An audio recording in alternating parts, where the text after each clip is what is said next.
Welcome. You've landed on the Daily Objective from the Ayn Rand Center, UK. We're delighted you're with us from wherever you are around the world.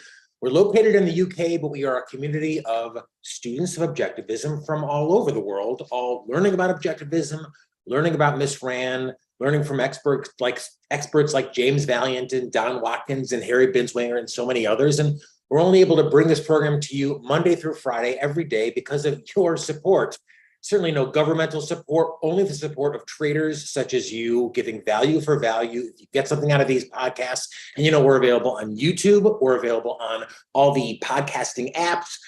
We're there for you, not only with a daily show, but of course, a library of over 900 shows in total, covering everything from epistemology to aesthetics to politics and the like. So thank you for being part of our philosophy posse. Like the show, tell a friend, and really more than anything, hit us up in the super chat. £5, 20 pounds, 50 pounds.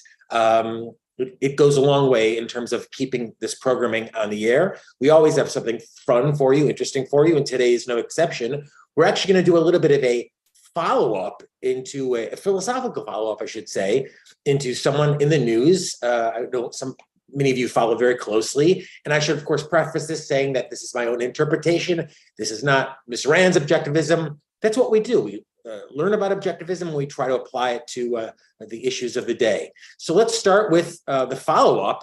This is going back to December of 2022. So basically, 7 months now, we did a program called Why Elon Needs Philosophy. And the follow-up today is just how much he really, really needs it. Back then, we quoted Miss Rand from the Playboy interview. What does it mean, writes Miss Rand, to act on whim? It means that a man acts like a zombie without any knowledge of what he deals with, what he wants to accomplish, or what motivates him.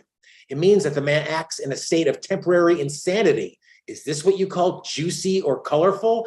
I think the only juice that can come out of such a situation is blood.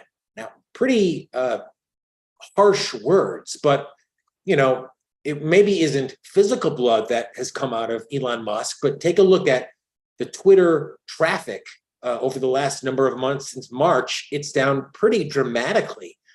Basically, everything Elon has seemed to have tried has failed, has stalled.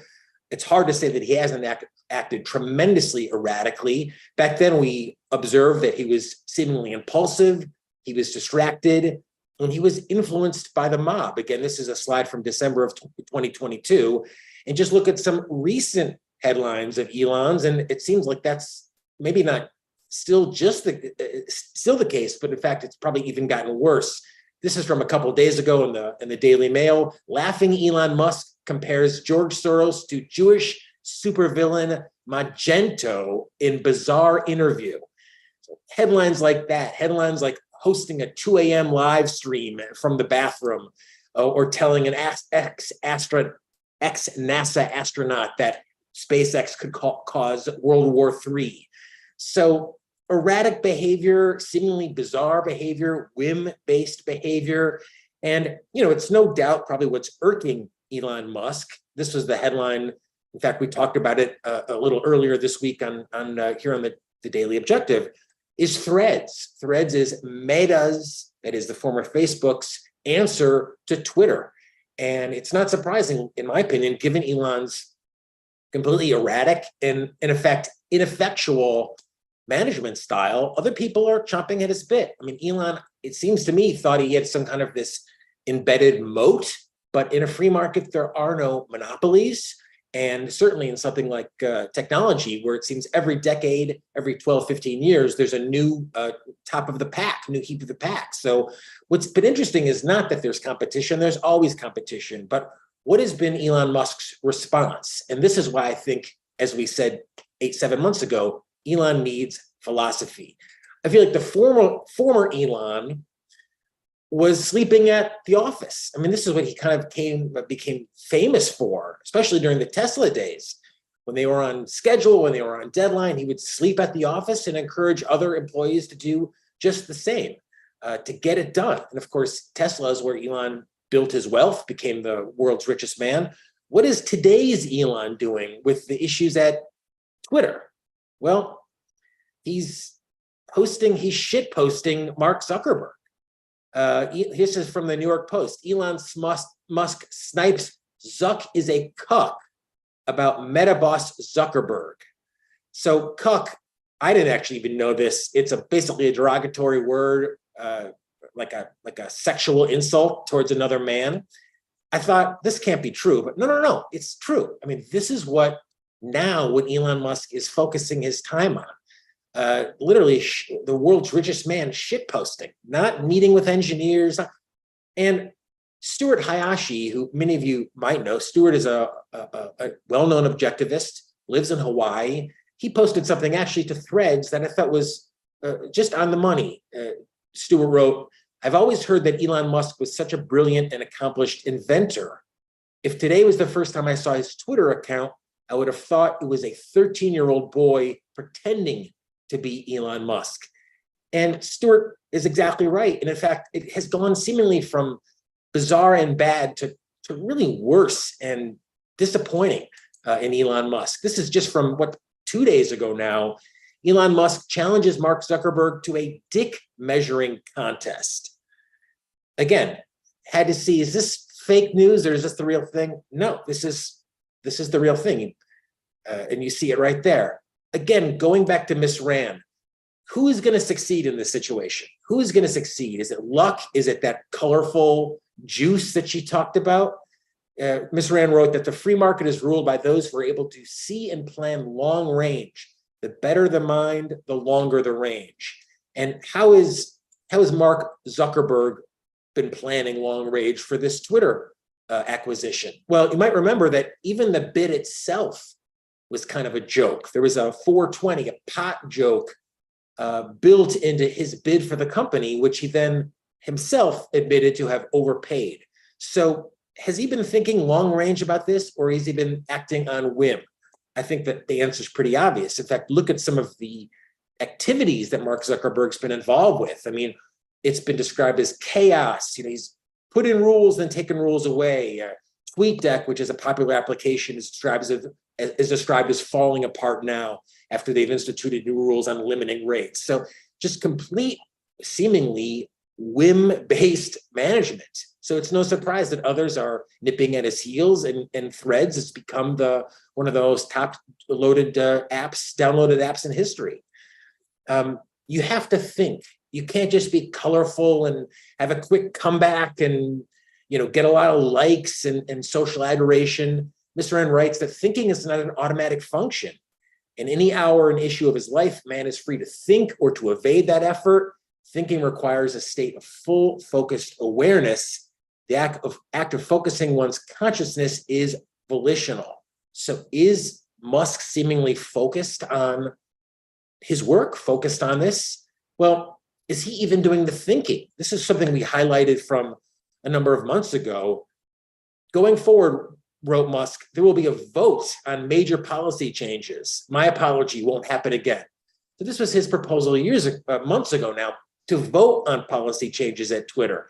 And Stephen Schub, also a well-known objectivist, had a great comeback. He said, can you imagine Dagny Taggart taking a poll on how to run Taggart Transcontinental? I thought that was just right on the money. So Elon seemingly has become a whim worshiper in terms of his management style, at least at Twitter. And this notion of surveying the public as to what they want. I mean, Yaron Brook has always talked about how the public didn't ask for an iPhone. Steve Jobs had a vision, and he brought them something that they didn't even know that they wanted. And where is that visionary leadership from Elon Musk? He seems devoid of philosophy, really devoid of reason in recent months. And the net result has been, again, maybe not blood in the streets, but blood in the sheets, the financial balance sheets at least. Look at what Ms. Rand described as the socially objective value. And this is the book we're recommending today, Capitalism, the Unknown Ideal, by Ms. Rand, probably my second favorite book after my own edited book of Ms. Rand's work.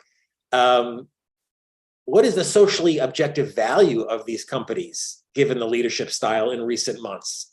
Well, Twitter is now worth a third of what Elon Musk paid for it. Just a number of months, a year ago, maybe, a year and a half ago. Twitter's gone down by 60-some%. Meta, formerly Facebook, just today in a new 52-week high, it's up 137% year to date.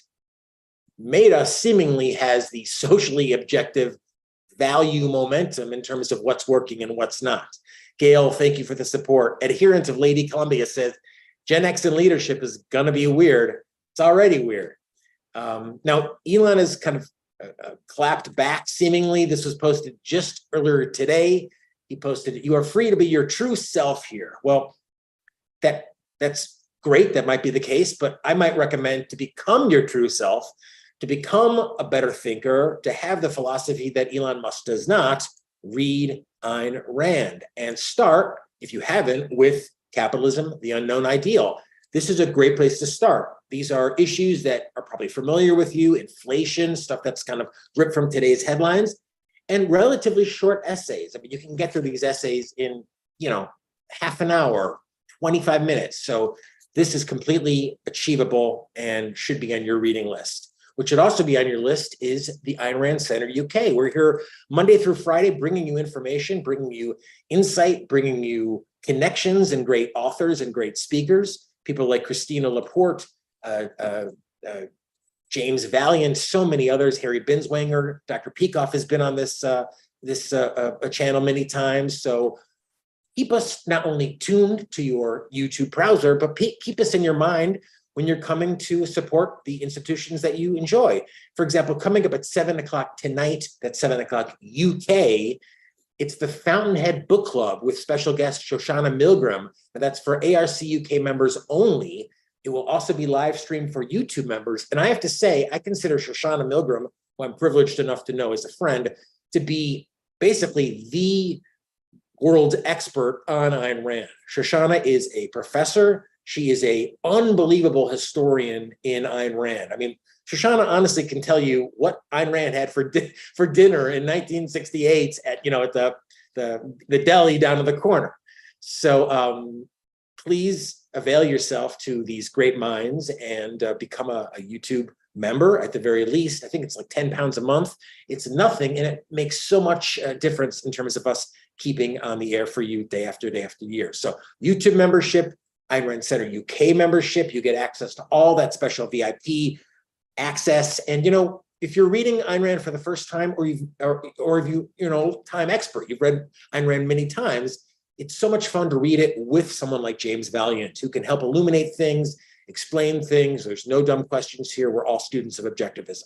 So don't move, keep it tuned right here. Shoshana Milgram's coming up at 7 p.m. UK, but you've got to be a YouTube member. So take this opportunity to become a YouTube member. Click the link in the chat to find out. Robert Naser, who's a YouTube member and host himself, he says, Shoshana is the best, and I couldn't agree more. I mean, she is the most knowledgeable. So if you want to learn about objectivism, don't just read a tweet and say, oh, well, I know everything about Ayn Rand. Avail yourselves to the experts that we're bringing to you every day. And thank you for supporting what we do at the Ayn Rand Center UK. It's Jonathan Hoenig from Capitalist Pig. Keep it tuned to the channel here. And thank you, Mary Eileen, for a final contribution. Mary Eileen and so many others are part of our philosophy posse, and you keep us on the air. Thanks again, and thanks to you. Best promises.